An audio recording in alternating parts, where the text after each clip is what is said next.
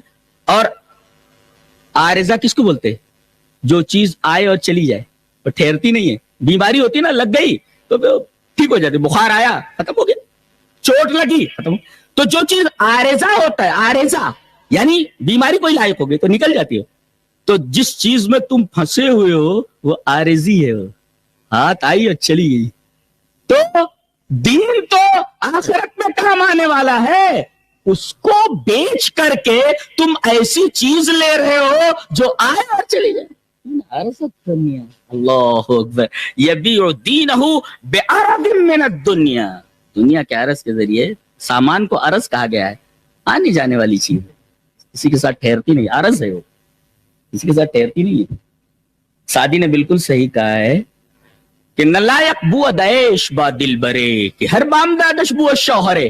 ایسے معشوق کے ساتھ دل لگانا صحیح نہیں ہے جس کا ہر صبح ایک شوہر ہو، ہر رات ایک شوہر ہو. ایسے معشوقہ سے دل نہیں لگانا چاہیے. نلائق بو دعیش با دل برے، کہ ہر بامدادش بو شوہرے.